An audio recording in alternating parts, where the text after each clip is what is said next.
अस्सलाम वालेकुम। आज हम बना रहे हैं शनवारी बीफ कढ़ाई, वो भी रेस्टोरेंट स्टाइल में। चलिए बनाना शुरू करते हैं।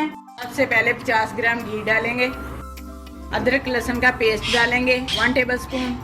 इसको कलर चेंज होने तक पकाएंगे।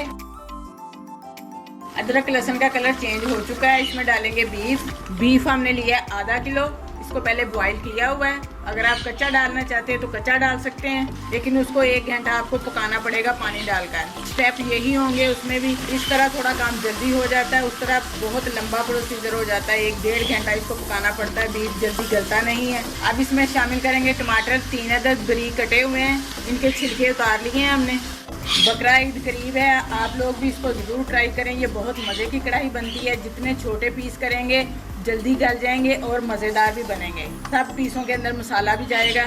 अब इसमें शामिल करेंगे दही तकरीबन 50 ग्राम। अब इसमें शामिल करेंगे मसाले, नमक 1 टीस्पून, अजवाइन 1 टीस्पून, सुरख मिर्च 1 टीस्पून, धनिया पाउडर 1 टीस्पून, काली मिर्च पाउडर 1 टीस्पून, जीरा पाउडर 1 टीस्पून, हल्दी 1 टीस्पून, गरम मसाला 1 टीस्पून। अब इसको इसी तरह पकाते जाएंगे जब तक ये खुश्क ना हो जाए। तकरीबन 20 मिनट लेगी ये कढ़ाई पकते हुए बस। अब इसमें शामिल करेंगे हरी मिर्चें 5 अदद टुकड़ों में कटी हुई हैं।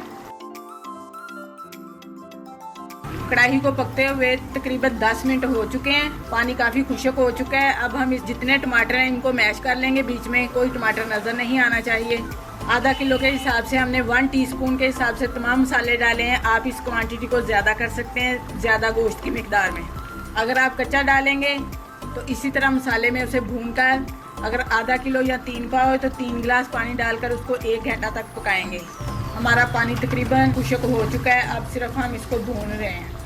तकरीबन 20 मिनट हो चुके हैं। कढ़ाई हमारी तैयार हो चुकी है। आप देख सकते हैं कितना अच्छा उसका कलर है और खुशबू भी बहुत ही अच्छी आ रही है। कुछ लोग बीफ खाना पसंद नहीं करते, लेकिन अगर इस तरह का बना हो तो सभी खाते हैं। आप लोग इसे ज़रूर ट्राई करें और फिर हमें कमेंट्स करें कि आपका कैसा बना। तमाम टमाटरों को हमने अच्छे से इसमें मैश कर लिया है। मसाला हमारा बहुत अच्छा तैयार हुआ है। सबसे एंड में डालेंगे हरा धनिया और अब इसे निकाल लेते हैं डिश में। लीजिए, बहुत ही मज़ेदार सी शनवारी कढ़ाई तैयार हो चुकी है। आप भी इसे ज़रूर ट्राई करें। और अब हम इजाज़त चाहते हैं। जो हमारे चैनल पर नए हैं वो हमें सब्सक्राइब ज़रूर करें। अपना बहुत सा ख्याल रखें, हमें दुआओं में याद रखें। अल्लाह हाफिज़।